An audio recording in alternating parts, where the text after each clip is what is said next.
मसीह के बाबरकत उत्तम जलाली मुहीब और कादर बख्श नाम में आज सुबह मेरी तरफ से और द ग्लोरी चर्च की तरफ से तमाम तर देखने और सुनने वालों को मेरा सलाम पहुंचे। मेरे अज़ीज़ो, हम सब लोग जानते हैं कि आज क्या है। आज फादर्स डे है। आज फादर्स डे है और हम अपने चर्च में इसको सेलिब्रेट कर रहे हैं कलाम के वसीले से, प्रस्तिश के वसीले से, दुआओं के वसीले से। हम खुदावंद के नाम को इज्जत और जलाल दे रहे हैं। निकालिएगा मेरे साथ तोरा की दूसरी किताब। इसे बताएं कि अभी खाने का वक्त नहीं हुआ, चम्मच रख दे। इसको एटिकेट्स बताएं।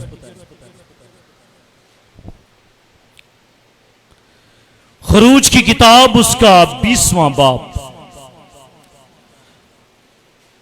और उसकी 12वीं आयत।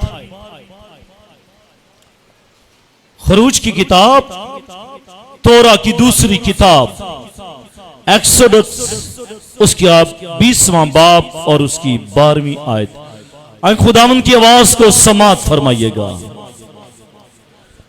तू अपने बाप और अपनी मां की इज्जत करना ताकि तेरी उम्र उस मुल्क में जो खुदावंद तेरा खुदा तुझे देता है दराज हो। खुदा के पाक कलाम के पढ़े सुने और समझे जाने पर खुदावंद की खास बरकतों सब कहेगा आमीन। मेरे अज़ीज़ों, मेरा टॉपिक है फादर्स डे, बापों का दिन। आज बापों का दिन है।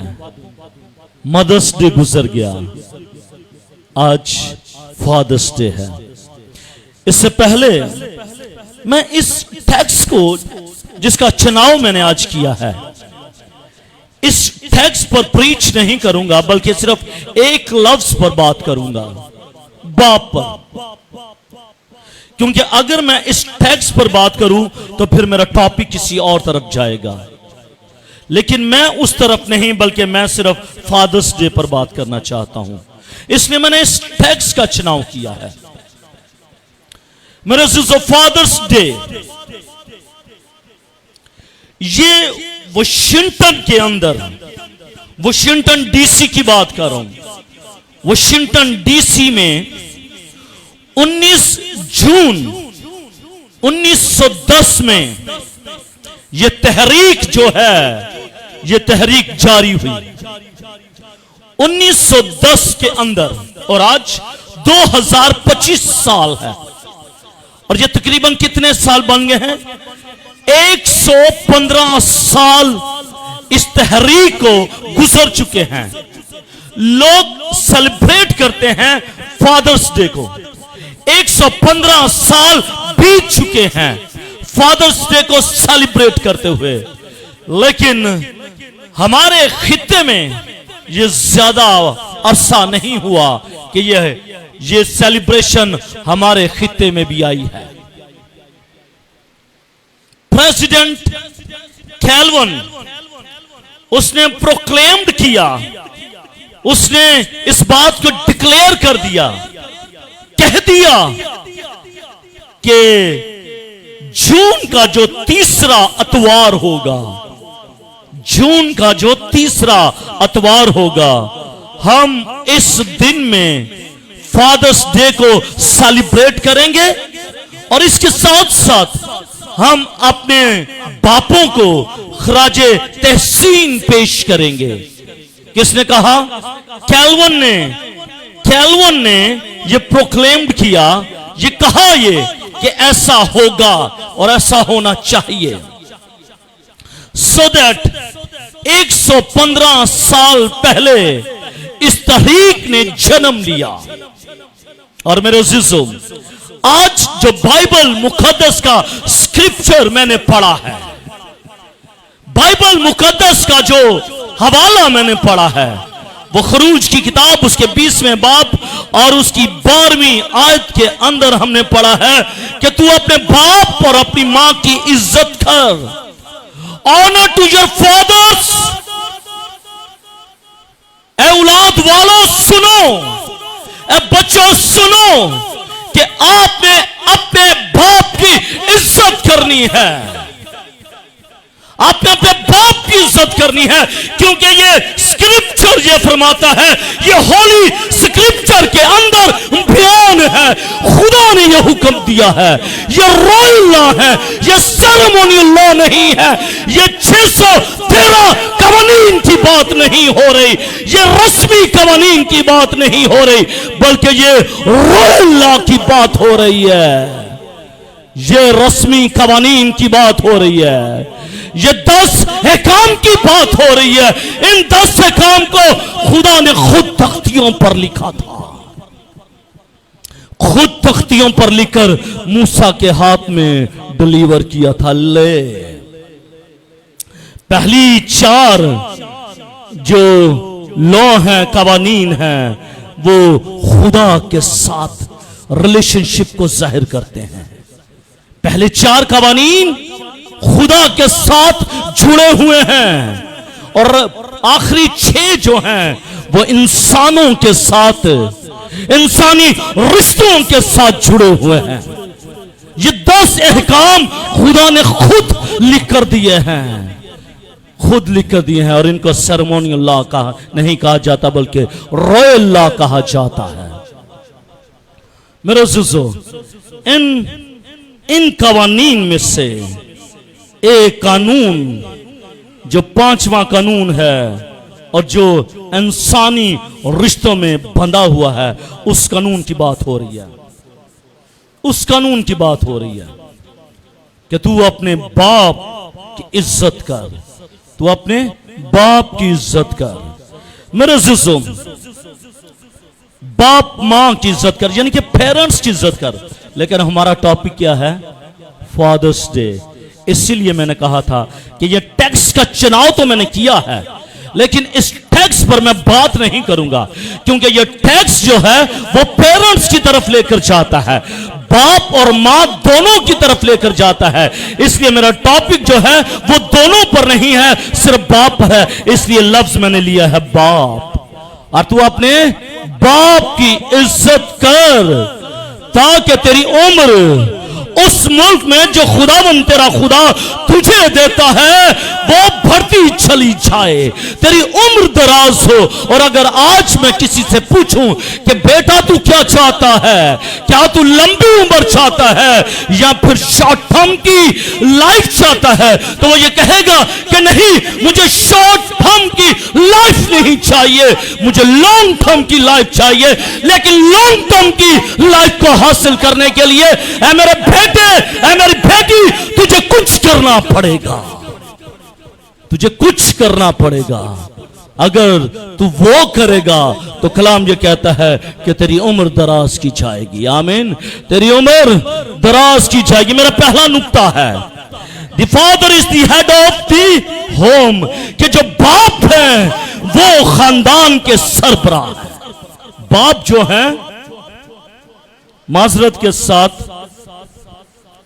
क्योंकि आज का जो कल्चर है, आज जिस दौर में 21वीं सदी खत्म, 22वीं सदी शुरू, 22वीं सदी में देखा है कि हम तो पार्टनर्स हैं, हम पार्टनर्स हैं। यही कहा जाता है, क्यों ना? And I'm sleeping? No, this time? No, I will not give you time to sleep here. आज 22वीं सदी शुरू, कॉन्सेप्ट क्या है?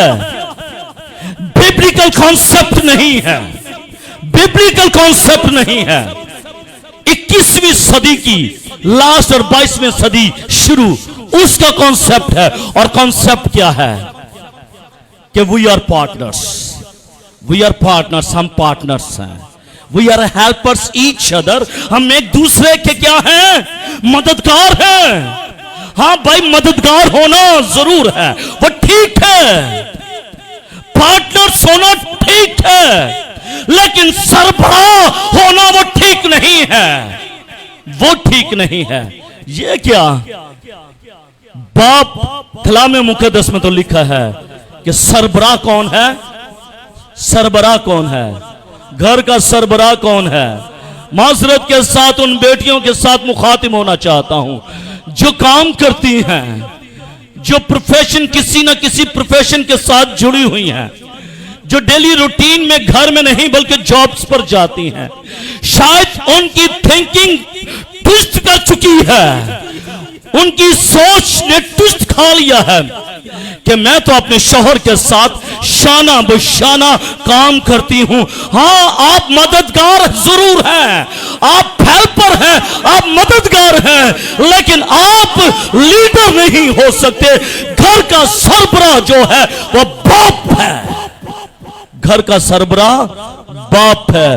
और अगर इससे पहले आपकी जिंदगी में ऐसी स्पिरिट काम कर रही है तो स्पिरिट को निकालिएगा।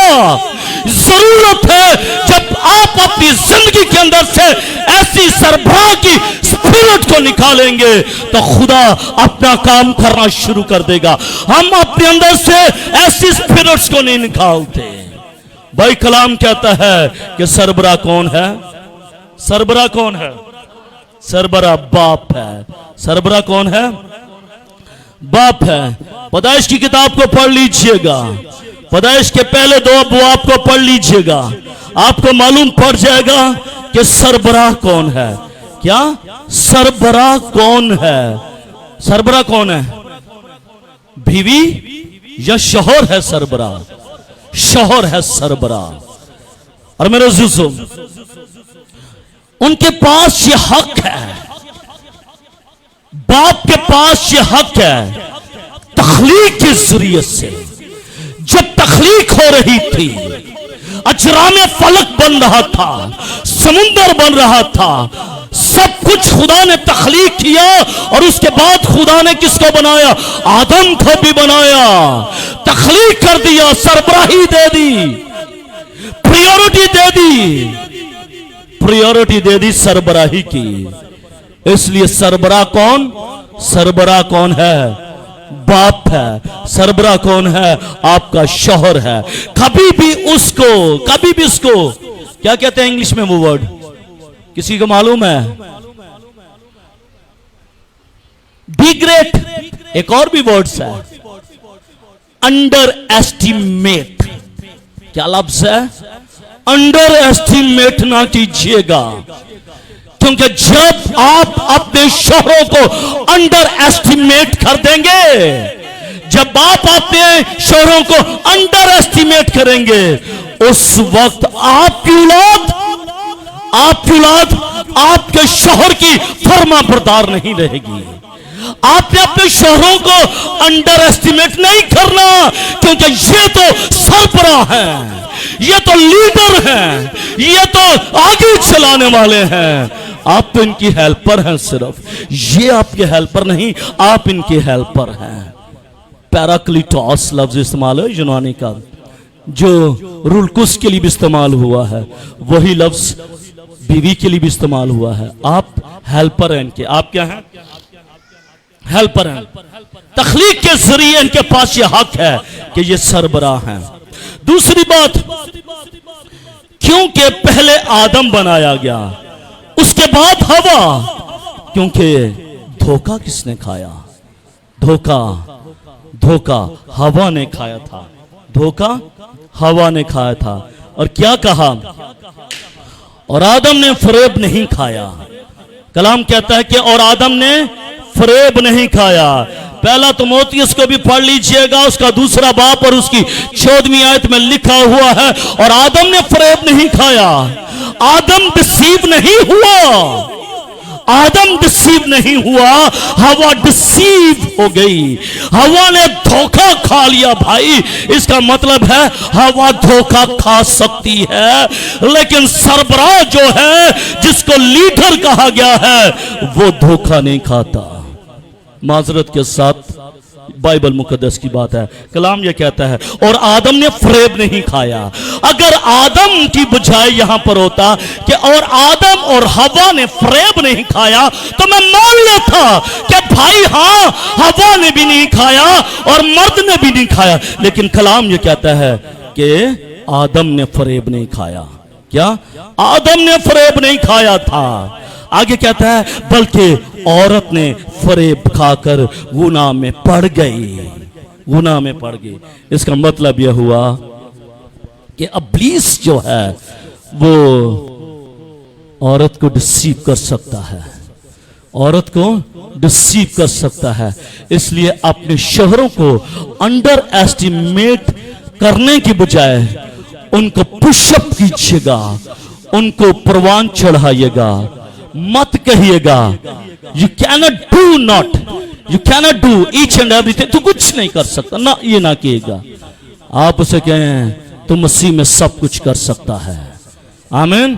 तू मसीह में सब कुछ कर सकता है, क्योंकि इंकरेजमेंट घर से मिलती है।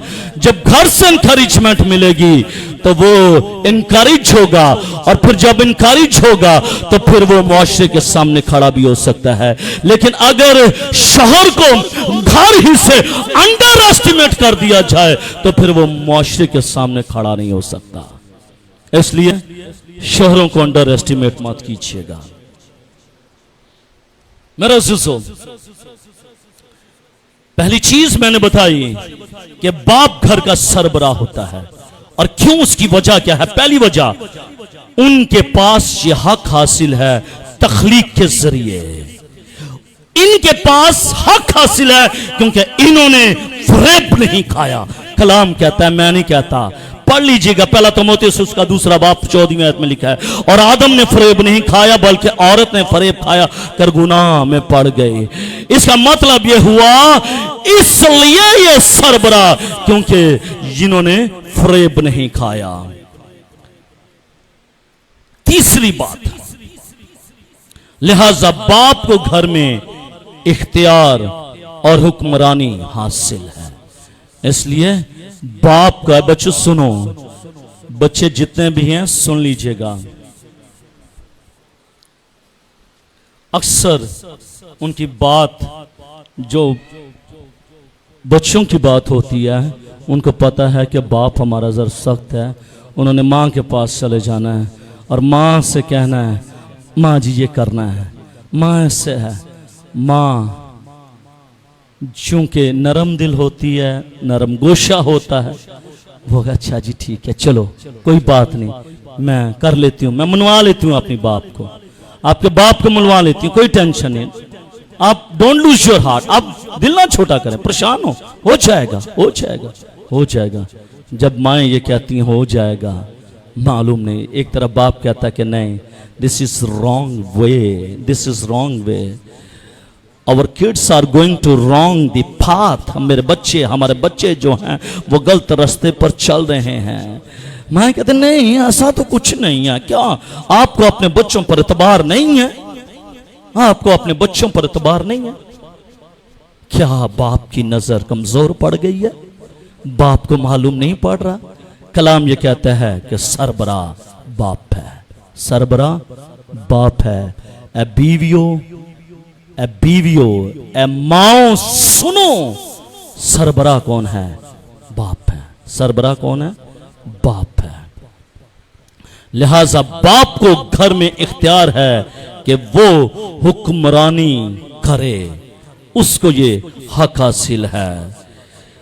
आप इस दुनिया में आप देख लीजिएगा, रूल होता है, कवानीन बनते हैं, कवानीन नाफिज होते हैं, रूल्स होते हैं, अथॉरिटीज होती हैं, और वो अथॉरिटीज वो इस्तेमाल भी होती हैं, वो अथॉरिटी इस्तेमाल भी होती है। लेकिन मेरे अज़ीज़ों, वो अथॉरिटी जो इख्तियार देता है, जो इख्तियार इस्तेमाल करवाता है, वो हेड ऑफ द लीडर होता है। वो हेड ऑफ द लीडर होता है। जो लीडर होता है वही हुक्मरानी करता है और वही अपने मैसेज को वो कन्वे करता है, आगे चलाता है और फिर वो आगे बढ़ते हैं। मेरे जुजो, कलाम मुकद्दस में लिखा है, ऐ शोहरो अपनी बीवियों से मोहब्बत रखो। ऐ शोहरो अपनी बीवियों से मोहब्बत रखो, जैसे मसीह ने भी कलीसिया से मोहब्बत करके अपने आप को उसके वास्ते मौत के हवाले कर दिया। हाँ, मोहब्बत जरूर करनी है, मोहब्बत जरूर करनी है। बोलिएगा, मोहब्बत जरूर करनी है, लेकिन लीडरशिप नहीं देनी। मोहब्बत करनी है, मोहब्बत करें, क्योंकि बीवियां खुदा ने मोहब्बत के लिए ही बनाई हैं। आपने इनसे मोहब्बत जरूर करनी है, लेकिन लीडरशिप खुदा ने आपको दी है, सरबराही आपको दी है। आप अपनी मोहब्बत में अपनी सरबराही को न खोइएगा, क्योंकि जब आप अपनी मोहब्बत में सरबराही खो देंगे, you lose something, you lose something, आप कुछ खो जाएंगे, आप कुछ खो जाएंगे। मोहब्बत बीवियों के साथ करने को कहा गया है, सरबराही देने को नहीं कहा गया। अगर कहीं पर सरबराही देने को कहा गया है तो लेट मी नो, मेरे इल्म में जरूर इजाफा कीजिएगा। आप पर, मुझ पर यह जिम्मेदारी आयद है कि हम अपनी बीवियों से मोहब्बत जरूर करें, लेकिन लीडरशिप आपके पास होनी चाहिए, सरबराही आपके पास होनी चाहिए। अपनी मोहब्बत में सरबराही ना दीजिएगा, नुकसान उठाएंगे। याद है एक शख्स, बाइबल मुकद्दस का सूरमा, मोहब्बत में गिरफ्तार हो गया, मोहब्बत में गिरफ्तार हो गया। चालाक थी औरत, मकार थी औरत।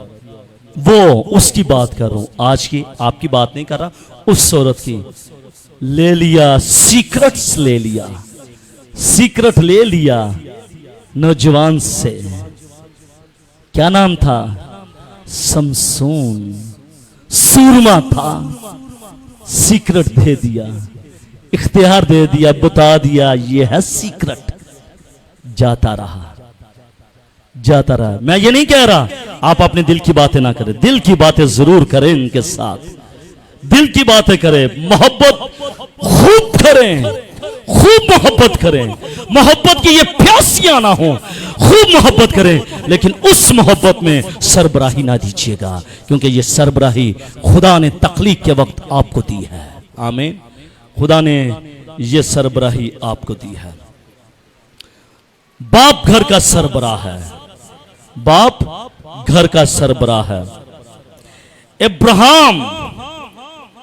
इब्राहिम को देख लीजिएगा, चनाचे सारा इब्राहिम के हुक्म में रहती थी। सो सारा इब्राहिम के हुक्म में रहती थी और उसे खुदावन कहती थी। ये तो बड़ी दफा सुना है आपने कि सारा इब्राहिम को खुदावन कहती थी, लेकिन ये नहीं सुना होगा चनाचे सारा इब्राहिम के हुक्म में रहती थी। जो इब्राहिम कहता था, लीडरशिप इब्राहिम की थी। इब्राहिम ने कह दिया कि गर्मी में जाओ और पीसे हुए आटे की रोटियां बना, तो उसने आर्गुमेंट्स नहीं किया कि बाहर तो बड़ी गर्मी है, ना आर्गुमेंट्स नहीं किया, बल्कि कलाम ये कहता है कि सारा इब्राहिम के हुक्म में रहती थी, अंडर द लीडरशिप रहती थी। Think about yourself, think about yourself. बिलखुसूस बेटियां ने, बिलखुसूस बहनें जो शादीशुदा हैं, वो इस बात को अंडरस्टैंड करें कि सारा इब्राहिम के हुक्म में रहती थी। एनालिसिस योर लाइफ, अपनी जिंदगी पर गौर कीजिएगा। देखें, ये बातें मैं नहीं कर रहा, ये खुदा का ला खता जिंदगी बख्श और मोतबर कलाम है जो आज द ग्लोरी चर्च में प्रीच हो रहा है, जो दुनिया के कोने कोने तक ये जा रहा है। शायद ये यकीनन ये कलाम किसी की जरूरत है। इस जगह पर बैठे हुए या फिर अमेरिका, ऑस्ट्रेलिया, किसी भी जगह पर बैठे हुए किसी बहन की ये कलाम जरूरत है कि वो सारा जो है वो इब्राहिम के हुक्म में रहती थी, कि आज हम अपने शहरों के हुक्म में रहती हैं या फिर हम हुक्म देती हैं। अगर आप, टॉपिक क्या है? Father's Day. अगर आप अपने शोहरों के हुक्म में रहेंगे, आपकी औलाद आपके शोहर के हुक्म में रहेंगे। अगर आप अपने शोहरों के हुक्म में नहीं रहेंगी, आपके बच्चे जो हैं वो भी आपके शोहरों के हुक्म में नहीं रहेंगे। फिर क्या होगा? नस्ल खत्म, बर्बाद, खत्म हो जाएगी, खत्म हो जाएगी। उम्र दराजी किसके साथ है? पेरेंट्स की इज्जत करने में। और जब इज्जत नहीं होगी, आपकी औलाद की उम्र दराज होगी? नहीं होगी। तो जब आपकी औलाद की उम्र वो दराज नहीं होगी तो क्या होगा? थोड़ी उम्र होगी। क्या होगी? थोड़ी उम्र होगी। और उस थोड़ी उम्र में शायद आप अपने बच्चों की खुशियां भी ना देख सकेंगी। ऐसा ही है। फिर उनकी आगे नस्लों को भी ना देख सकेंगी। मुश्किल हो जाएगा। क्या आप चाहती हैं कि आप बीवी से सास बन जाएं? बोलिएगा। क्या आप चाहती हैं कि आप बीवियों से सास बन जाएं, दादी नानी बन जाएं? बोलिएगा। कोई बात नहीं है। फादर्स डे सेलिब्रेशन है, कोई बात नहीं है तो फादर्स डे है, लेकिन मालूम नहीं कि खुदा क्यों आपसे हम कलाम है। बोलिएगा। क्या आप चाहती हैं कि आप दादी बन जाएं, नानी बन जाएं? कलाम ये कहता है कि मुबारक है वो जो अपने बच्चों के बच्चे देखते हैं। मुबारक खाली मांग रही हैं भाई, आप एक बहुत बड़ी बरकत मांग रही हैं। बहुत बड़ी बरकत है ये मुबारक खाली की, कि मुबारक है वो जो अपने बच्चों के बच्चे देखते हैं। आप एक तरफ मुबारक खाली मांग रही हैं और दूसरी तरफ आप अपने शौहर के हुक्म में भी रह रही हैं या नहीं रह रही हैं? हुक्म में रहेंगी मुबारक बन जाएंगी, हुक्म में नहीं रहेंगी मुबारक खाली नहीं मिलेगी। कंफर्म्ड है ये, कंफर्म्ड है। Got it my point? बात समझ आ रही है ना आपको? जो बहनें जो शादीशुदा हैं, वो बहनें जो शादीशुदा हैं और वो बेटियां जिनकी अभी शादी होनी है, it's a wonderful message for them. उनके लिए वंडरफुल मैसेज है कि वो बिफोर मैरिज ही इस बात को समझ जाएं कि आपने हुक्म नहीं देना बल्कि हुक्म को सुनना है। सारा इब्राहिम के हुक्म में रहती थी। सारा खुदा के हुक्म में और इब्राहिम के हुक्म में रहती थी। आमीन।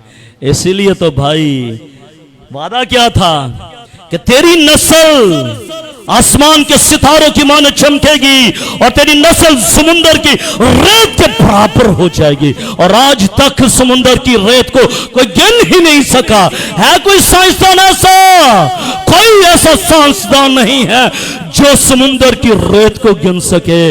ये ब्लेसिंग है सारा के पास, ये है उसके पास एक बड़ी ब्लेसिंग, ये है उसके पास एक बड़ी बरकत कि तेरी नस्ल जो है वो समुद्रों की रेत के बराबर हो जाएगी। इसलिए बराबर हो जाएगी क्योंकि वो इब्राहिम के हुक्म में रहती थी। आमीन। Think about your life. पीछे एक माह गुजर जाए, पीछे चले जाए पास्ट में। चले जून से शुरू कर लेते हैं, 1 जून से। आज क्या तारीख है? आज क्या तारीख है? 15 जून है आज। गर्मी की शिद्दत है। 15 दिन पीछे चले जाते हैं, ज्यादा वक्त नहीं। जो शादीशुदा बहनें हैं, सोचिएगा कि इन गुजरे हुए 15 दिनों में क्या आप अपने शौहरों के हुक्म में रही या उनको अंडर एस्टिमेट किया या उनको इनकरेज किया? क्या है? आप बेहतर जानते हैं, आपको मालूम है, आपको मालूम है। क्या बुआ जी ने मुझे कहा कि पादरी साहब जैसे आप कहते हैं वैसे ही हो, या फिर बुआ जी ने मुझे ये कह दिया? कैसा साहब तो नहीं पता है। सोचिएगा उन लफ्जों पर कि कैसर साहब तो नहीं पता। क्या ये बात की है या ये कि ये पादरी साहब जैसे आप चाहते हैं? जो आपका हुक्म है वो है। Don't be underestimate your husbands because he is the leader. ये सरबराह हैं और ये सरबराही खुदा ने इनको दी है तख्लीक के वसीले से। दूसरी बात, the father is to train his children. अब आती है बापों की बात कि बाप जो है, बाप को अपने बच्चों की तरबियत करनी है। पहले आपने अपने शोहरों के ताबे रहना है, इनके हुक्म में रहना है, इन्होंने आपसे मोहब्बत करनी है, अपनी मोहब्बत में सरबराही नहीं देनी। अब दूसरी बात है कि आप हैसियत बाप होने के नाते से आपकी ये जिम्मेदारी है कि आपने अपने बच्चों की क्या करनी है? तरबियत करनी है। आपने अपने बच्चों की तरबियत करनी है। लफ्ज खन्नाक लगा है। लफ्ज क्या है? खन्नाक। हिब्रू वर्ड है खन्नाक, और खन्नाक का मतलब है टू डेडिकेट। खन्नाक का क्या मतलब है? To dedicate. आप पर जिम्मेदारी है कि आपने अपने बच्चों की डेडिकेशन करनी है, क्योंकि एक बाप जो घर का सरबराह है वो काहिन भी है, वो काहिन भी है, वो बादशाह भी है। काहिन इस तरह कि वो अपने बच्चों के लिए बरकत की दुआ करे, उनको बरकत दे। बाप हैसियत बादशाह है, और बादशाह का काम यह होता है कि वो अपनी राया के पेट के दूसरों को पूरा करे। आप पर यह जिम्मेदारी है हैसियत बादशाह होने के कि आपने अपने बच्चों की कफालत आपने खुद करनी है। आपकी जिम्मेदारी नहीं है, यह आपकी जिम्मेदारी है कि आपने अपने बच्चों की जिम्मेदारी करनी है। मेरे अज़ीज़ों, कलाम मुक़द्दस खास तौर पर यह जिम्मेदारी बापों को देता है, और कलाम मुक़द्दस में लिखा है इफिसियों का 6 बाब और उसकी 4 आयत, ए औलाद वालो, आपको खुदा कह रहा है, ए औलाद वालो, तुम अपने फर्जंदों को गुस्सा ना दिलाओ। ए औलाद वालो, तुम अपने फर्जंदों को गुस्सा ना दिलाओ, बल्कि खुदावन की तरफ से तरबियत नसीहत दे देकर उनकी परवरिश करो। पहली बात, ए औलाद वालो। और जहां पर लिखा है ना ए औलाद वालो, तो यूनानी टेक्स्ट में जब हम जाते हैं तो वहां पर लिखा है ए बापो, ए बाप तेरी बात हो रही है, ए बाप तुम अपने फर्जंदों को गुस्सा ना दिलाओ, तुम अपने फर्जंदों को गुस्सा ना दिलाओ, बल्कि खुदावन की तरफ से तरबियत। किसकी तरफ से? खुदावन की तरफ से। आपने तरबियत करनी है खुदावन की तरफ से, और नसीहत दे देकर उनकी परवरिश करनी है, उनको प्रवान चढ़ाना है। चंद हफ्ते पहले मेरी अपनी बहन से कनाडा में बात हो रही थी, तो उसके साथ मेरा गुस्सा भी चलता है, मोहब्बत भी चलती है, प्यार भी चलता है। तो कोई बात हो रही थी, औलाद की बात हो रही थी, औलाद से फिर आ गई तरबियत पर। तो मैंने अपनी बहन को बड़े वाशगाब लफ्जों में कहा, उसे बुरा भी लगा, लेकिन उसने मेरे मुंह पर यह बात नहीं की। मैंने कहा बहन जी, मैं आपकी बड़ी इज्जत करता हूं, मैं आपकी बड़ी इज्जत करता हूं, और इज्जत के साथ साथ मैं माफी भी मांगता हूं। मुझे आपकी तरबियत की जरूरत नहीं है कि आप मेरे बच्चों की तरबियत करें। आपको खुदा ने 2 बेटियां दी हैं, आप अपने बच्चों की तरबियत करें। मैंने कभी आपके बच्चों की तरबियत की है? नहीं की। ये जिम्मेदारी खुदा ने आपको दी है कि भाई आप अपने बच्चों की तरबियत करें। 5 बच्चों की जिम्मेदारी मेरी है और मैंने अपने बच्चों की तरबियत करनी है। मैंने किसी की तरबियत को लेकर उनकी जिंदगी में इंपार्ट नहीं करना। हो सकता है कि वो कैसी तरबियत करे मालूम नहीं है, लेकिन तुझे तो मालूम है कि तूने अपने बेटे की और अपनी बेटी की कैसे तरबियत करनी है। हो सकता है भाई या बहन जब आपके बच्चों की तरबियत करें तो शायद हो सकता है कि वो कुछ ऐसी बात भी कर दें आपके ताल्लुक से, आपकी बीवी के ताल्लुक से, आपके बच्चों के पेरेंट्स के ताल्लुक से कोई बात कर दें और वो छोटे छोटे दिल और वो छोटे छोटे जहन जो हैं उनके दिल पर नक्श हो जाए कि मेरा चाचू, मेरा ताया, मेरा दादा, मेरी फुफ्फो, मेरी मासी, मेरा नाना, उन्होंने मेरे पेरेंट्स के लिए ये बात की है। तरबियत किसने करनी है? ये किसका फर्ज है? ये आपका फर्ज है। और तरबियत करनी कैसे है? तरबियत कैसे करनी है? अगर बेटे ने कुछ गलत किया है तो ये नहीं कि अपनी सोच के मुताबिक तरबियत करनी है, नहीं। कलाम क्या कहता है? बल्कि खुदावन की तरफ से। किसकी तरफ से? खुदावन की तरफ से तरबियत और नसीहत दे देकर उनकी परवरिश करनी है। एम्फसाइज कर रहा है, जोर दे रहा है पौलुस रसूल कि भाई तूने तरबियत करनी है, तूने नसीहत जरूर करनी है। और करनी कैसे है? खुदावन की तरफ से। यानी कि तू पीछे हो जाएगा, खुदावन की विजडम को मांग, खुदावन की अकल को मांग, खुदावन के फहम को मांग और खुदा से कह के बता, खुदा मुझे अपने बच्चों की तरबियत किस तरह करनी है, क्योंकि मैं चाहता हूं कि तू मुझे बताए। और कलाम ये कहता है अमसाल की किताब कि लड़के की उस राह पर तरबियत कर जिस पर उससे चलना है, वो बूढ़े होकर भी उससे ना मुड़े। ए बापो, ये जिम्मेदारी खुदा ने आपको दी है कि आपने अपने बच्चों की उस राह पर तरबियत करनी है जिस राह पर उनको चलना है। आपने अपने बच्चे की उस राह पर डेडिकेशन करनी है। मैंने अभी बताया है तरबियत का जो लफ्ज है वो खन्नाक है, और खन्नाक का मतलब यह है टू डेडिकेट योर चाइल्ड।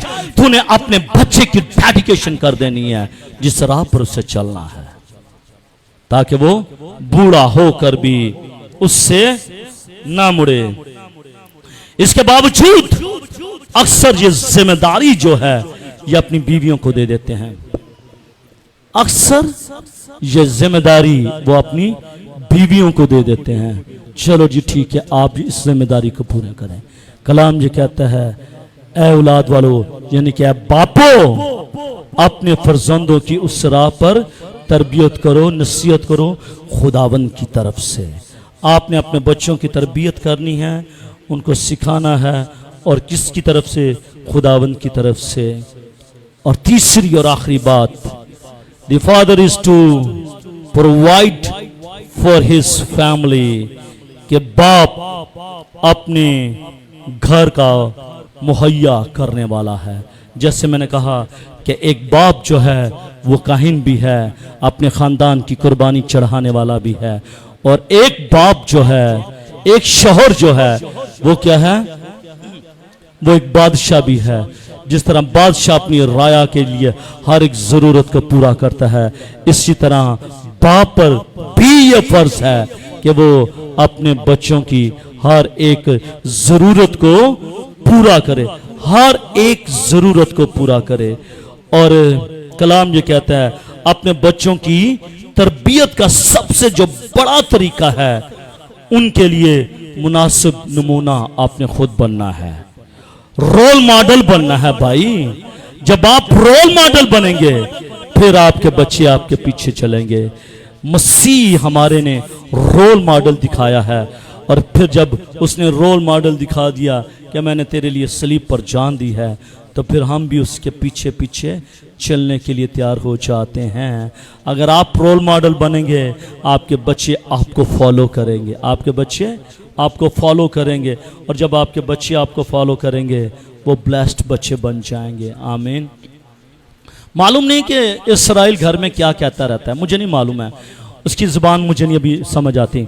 बस वो समटाइम्स आंखें बंद करता है, पता नहीं ऐसे ऐसे क्या कहता रहता है, हमारे मुंह पर कहता है ऐसे ऐसे ऐसे ऐसे, पता नहीं क्या कहता है। शायद वो बाप के इस काम को, इस रवैये को, इस एटीट्यूड को, इस एक्ट को वो देखता है कि मेरा बाप क्या कर रहा है, और जो बाप करता है वही बेटा करता है। आमीन। छोटा सा भी 2 साल का है तो अभी से वो सर पर हाथ रखता है, ब्लेस करता है बहनों को, बेटियों को। उसे मालूम नहीं कि कौन बड़ा या कुछ, उसे मालूम है कि मैंने सर पर हाथ रखना है, मैंने सर पर हाथ रखना है। शायद उसने चर्च में मुझे ये करते हुए देखा कि मैंने सब बेटियों के सरों पर, माओं के सरों पर हाथ रखे। जो आप करेंगे आपके बच्चे वो आपको देखेंगे, फॉलो करेंगे, और आप ही वो पर्सनालिटी हैं कि आपने नमूना बनना है। और बैसियत बाप होने के नाते आप अपने घर को सारा बंदोबस्त करने वाले हैं। अगर कोई अपनों और खासकर अपने घराने की खबर गिरी ना करे, सुनिएगा बापों, मैंने बात की थी कि आप सरबराह हैं, आप बड़े खुश हुए। मैंने कहा कि आप लीडर हैं, आप बड़े खुश हुए। बहनों के साथ बात हो रही थी, मैंने कहा कि आप मोहब्बत करें, आप बड़े खुश हुए। मैंने ये कहा कि आप अपनी लीडरशिप बीवी को ना दीजिएगा, आप बड़े खुश हुए। ऐसा ही है ना, आप बड़े खुश हुए। फिर मैंने ये कहा कि आप अपने बच्चों की तरबियत करने वाले, आप बड़े खुश हुए। लेकिन अब आपको एक नसीहत करना चाहता हूँ, बाइबल मुकद्दस में से पहला तीमुथियुस उसका 5वां बाब और उसकी 8वीं आयत में लिखा हुआ है, अगर कोई अपनों और खासकर अपने घराने की खबरगिरी ना करे तो ईमान का मुनकर है और बेईमान से बदतर है। अगर आप अपने घर की खबरगिरी करने वाले नहीं हैं, अगर आप अपने घर को प्रोवाइड करने वाले नहीं हैं, अगर आप अपने बच्चों को उनकी जरूरियात जिंदगी मुहैया नहीं कर रहे, तो कलाम ये कहता है कि तू ईमान का मुनकर है, बेईमान से बदतर है। इसलिए अगर खुदा ने आपको बाप का रुतबा दिया है तो रुतबे के साथ जरूरत है कि वो फर्ज जो खुदा ने आपकी झोली में डाले हैं उन फराइज को पूरा करें, ताकि आपकी जिंदगियों से खुदा के नाम को जलाल मिले। अपने बाप का जिससे तू पैदा हुआ शिनवा हो। ऐ मेरे बच्चों, खुदा का कलाम आपके लिए भी यही कहता है, अपने बाप का जिससे तू पैदा हुआ है शिनवा हो जा। आज फादर्स डे है, इस फादर्स डे के मौका पर औलाद को बाप के सामने शिनवा होने की जरूरत है। ऐ फरजंदो, खुदावन में अपने बाप और अपनी मां के फर्मा बरदार रहो, क्योंकि ये वाजिब है, ये वाजिब है। खुदा ये कह रहा है आपसे, क्या फरजंदो अपने बाप के क्या हो जाओ, फर्मा बरदार हो जाओ, अपने बाप के शिनवा हो जाओ। अगर तू चाहता है कि तेरी उम्र जमीन पर दराज हो तो चल आज अपने बाप के शिनवा हो जा, चल आज अपने बाप का फर्मा बरदार हो जा। क्योंकि जब तू अपने बाप का फर्मा बरदार और अपने बाप का शिनवा हो जाएगा, खुदा का कलाम ये कहता है कि तेरी उम्र जमीन पर दराज हो जाएगी। जमीन पर तेरी उम्र, जमीन पर तेरी उम्र।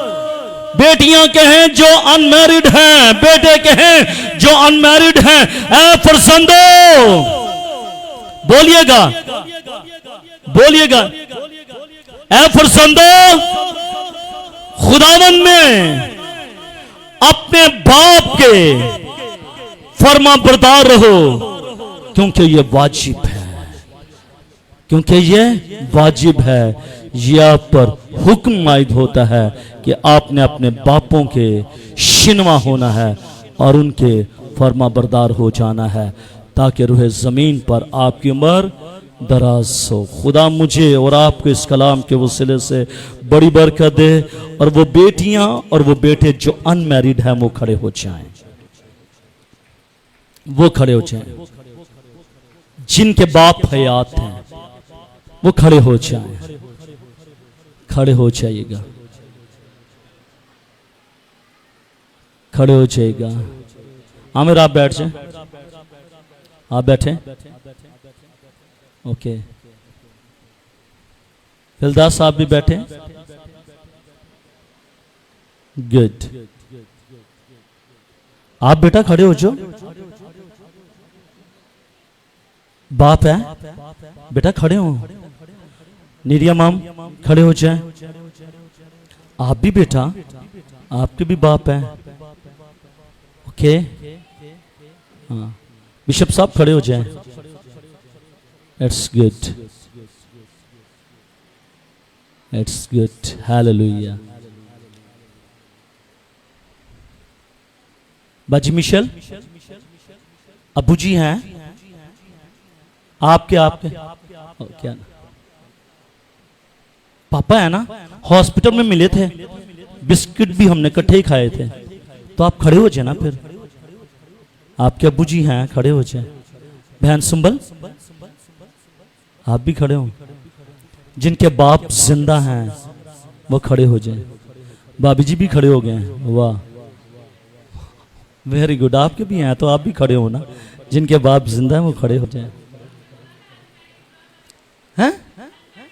हाँ अनमैरिड, लेकिन अब वो भी जो मैरिड हैं जिनके बाप जिंदा है वो भी खड़े हो जाए ना जी। गुड। अब मुझे आपसे एक सवाल करना है और सवाल के बाद फिर मैं दुआ करूंगा। पारो परेशान हो रही है। मैं एक सवाल करना चाहता हूं, क्या आप रूह जमीन पर एक दराज उम्र पाना चाहते हैं? एक लंबी उम्र, एक लंबी उम्र। दुनिया को देखना चाहते हैं, रिश्तों को देखना चाहते हैं, खुशियां मनाना चाहते हैं, सेलिब्रेशन करना चाहते हैं। आप चाहते हैं कि क्या आपके बच्चों के बच्चे हों, आगे बढ़ते चले जाएं? आरजू, क्या आप चाहते हैं? तो फिर हुक्म क्या है आपके लिए? हुक्म क्या है? और तू अपने तो ये काम करना है सिर्फ। कोई मुश्किल है? कोई मुश्किल है? अदन फलवान जी कोई मुश्किल है? नहीं। तो जब मुश्किल नहीं है तो यू कैन डू इट। आप ये करें तो इसके करने से फायदा किसको पहुंचेगा? फायदा फायदा आपको मिलेगा। शाबाश। फायदा किसको मिलेगा? भाई आपको भी मिलेगा। प्रॉफिट किसको मिलेगा? पादरी कैसर को। प्रॉफिट तो आपकी बात हो रही है, आपको प्रॉफिट मिलेगा। तो आपने अपने प्रॉफिट को हासिल करने के लिए बैंक से 10 लाख रुपया जमा कराइए ना, तो 31 तरीक का इंतजार करी दा। आज 31 दी रात हो गई है। जब मैंने सुबह उठना है, मुझे क्या मिला होगा? प्रॉफिट मिला होगा। आप जल्दी के साथ सुबह उठते हैं, अपना मोबाइल की ऐप ओपन करते हैं, आप देखते हैं कि प्रॉफिट कितना लगा है 10 लाख के साथ। ऐसा ही है। ये प्रॉफिट खत्म हो जाएगा, लेकिन ये प्रॉफिट जो खुदा आपको देगा ये खत्म होने वाला नहीं है। आमीन। उस प्रॉफिट की बात हो रही है। खुदा आपको एक लंबी उम्र अता करेगा। आमीन। तो अपने प्रॉफिट को हासिल करने के लिए आपने सिर्फ अपने बाप की तो इज्जत करनी है। ठीक है? करेंगे? करेंगे? ऊंची बोलिएगा। बेटे भी बोले करेंगे। आए बेटे पहले तालियां बजाएं अपने बापों के लिए।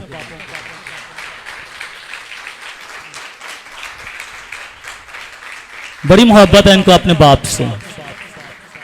अब बेटियां भी अपने बापों के लिए तालीम जाए। हालेलुया। यह हम खराज तहसीन, ये इज्जत अफजाई हम अपने बापों को अता करते हैं। आज सब अपनी आंखों को बंद करें, अपने सरों को झुकाएं और हम दुआ करें। एकादरे मुतली खुदा यीशु के नाम के वसीले से हम आज सब तेरे सामने झुके हुए हैं खुदा, और तेरे कलाम की सच्चाइयों ने हमें बताया है कि हमने अपने बाप की इज्जत करनी है और उसके इवज तू हमारी उम्र को दराज करेगा। खुदावन, इससे पहले कि हमने अपने बाप की इज्जत नहीं की, हमें आज के बाद ये फजल बख्श दे कि हम अपने बाप की इज्जत करें, हम अपने बाप की इज्जत करें, ताकि रूए जमीन पर हमारी उम्र दराज हो सके। खुदा हमें फजल बख्श दे, खुदा इन बेटियों को फजल बख्श दे, खुदा इन बेटों को फजल बख्श दे कि खुदावन जी अपने बाप की इज्जत करें, ताकि रूए जमीन पर इनकी उम्र दराज हो और इनकी जिंदगियों से तेरा नाम इज्जत और जलाल पाए। इन जिंदगियों को बड़ी बरकत दे, इनके बापों को बड़ी बरकत दे, मसीह हमारे खुदावंद के वसीले से, आमीन।